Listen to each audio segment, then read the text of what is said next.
Hey everybody, this is Alex Merced and welcome to this talk for OSACon 2023. And we're going to be talking about data as code. So this is a trend that I'm very excited about.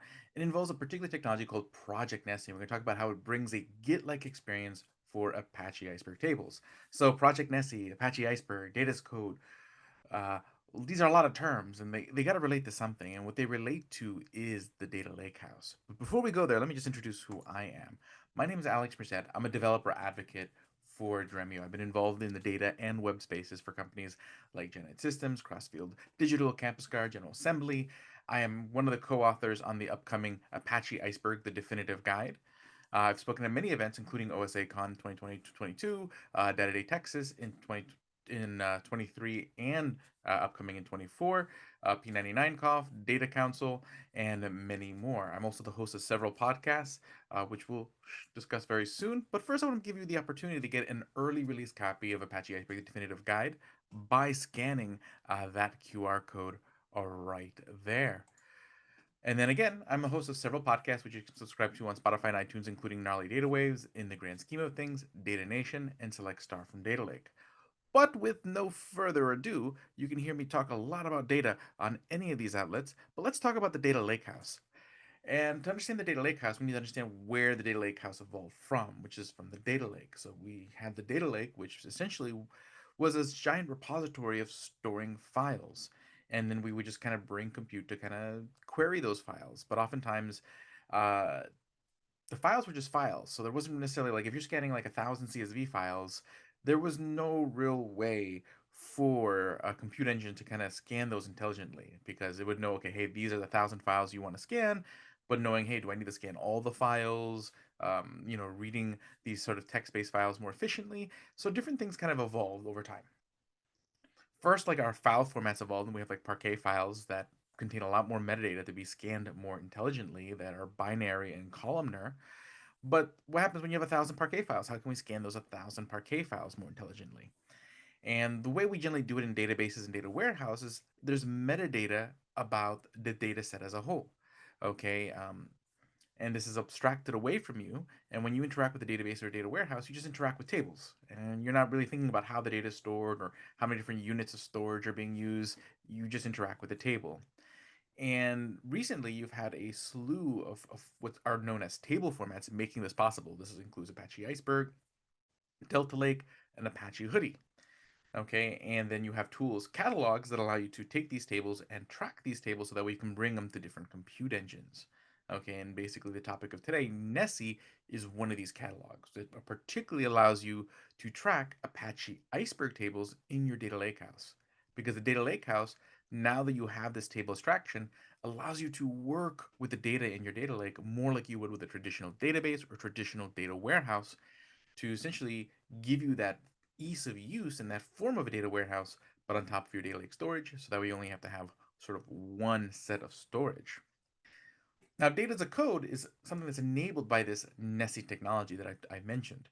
But let's just talk about this trend in general, because there's a couple different ways this trend kind of manifests itself. But the idea is to bring code-like practices, things like continuous integration, continuous deployment, versioning to the data world. And when we think of versioning is just being able to capture changes in the thing. So whether it's changes in our code with Git, in this case, changes to our data using things like Nessie. And essentially the concept is this. Every time you try to capture the changes from point A to point B, you create a commit. And one commit captures changes from the previous commit. And the beauty of this pattern is that you're allowed to do things like tagging, where you can give particular commits a name, so that way you can easily refer to those commits in the future. And you can do branching, where you can create isolated branches of changes to the thing that, you can either merge back in when you feel like you've completed whatever you're doing in that branching changes, or just never branch at all. Okay? Now, there are many benefits to versioning. Okay? One is isolation. So in Git, you're able to isolate changes to your code and then merge them in once the changes are complete. In data, you're able to like isolate ingestion. So you can isolate changes and updates to your data and then merge them in after your quality checks and all this stuff. You're allowed to do no copy experimentation. Okay, so if I need to create an environment to do experimentational work on, instead of having to make a whole duplication of my environment, I can just create a branch and work in that environment. So a no copy environment. Multi-table transactions. Because I can isolate the work on my catalog, I'm able to do transactions across multiple tables and then merge them all as one sort of consistent transaction. Rollbacks. Because I have these commits that capture changes to my table, I can roll back to previous commits that allow that enable disaster recovery across my entire catalog of tables. Reproducibility. I can always query a particular commit to query the data as it was at a particular point in time. And again, because of the isolation, I'm able to test the data for consistency, quality, data validation in an isolated way that where I'm not exposing inconsistent data to my production users. Now, Project Nessie is sort of one vector for this versioning, and what Project Nessie does in particular is that it captures changes in the metadata. So instead of capturing, instead of like a tool like LakeFS that captures changes in the data files, or like native versioning in Apache Iceberg, which captures changes in snapshots within a single table, Nessie is a catalog. So it keeps track of basically what Nessie tracks is the current snapshot for all the tables in the catalog. And when the current snapshot changes, that creates a new commit. So you have this new commit that shows, okay, hey, these tables current snapshot has changed. Okay. And so you end up with a factor like this where a commit lists all the different tables that are in the catalog with their snapshots. And then I could create a branch of these changes. So basically, as I change tables, I can isolate these branching chains of snapshots across different branches and merge them in, just like I can with Git. But the big difference here is I'm tracking a lot less stuff, because instead of tracking every individual data file and the changes to the individual data files, I'm tracking the changes just to the snapshot of the table. So basically, it's a reference to a single file per table versus references to hundreds or thousands of files per table, which allows it to kind of handle very high throughput. Again, and then again, the whole point of a catalog is for engines to be able to discover the tables that are part of your lakehouse. But this allows us to kind of get all those benefits of versioning, but also at a multi-table level, because you're not just capturing the snapshots of one table, but across multiple tables.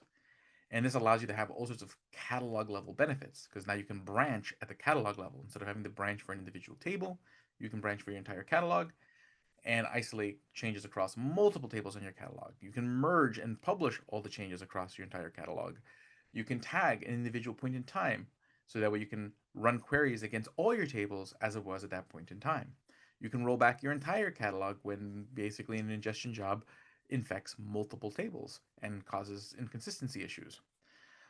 It's open source, so this allows you to kind of customize Nessie, see how Nessie's internals, and basically have a say in how the project evolves. There's a cloud managed service, so if you don't want to deploy your own Nessie server, which you can, there's Helm charts, there's Docker containers for deploying your own Nessie server that you can customize and establish on your own.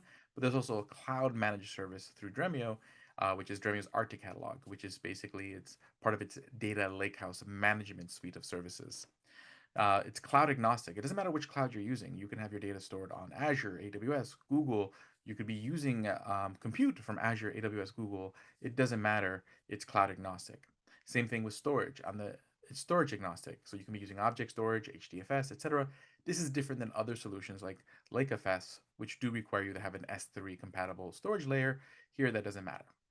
Okay, and then access control and cleanup features.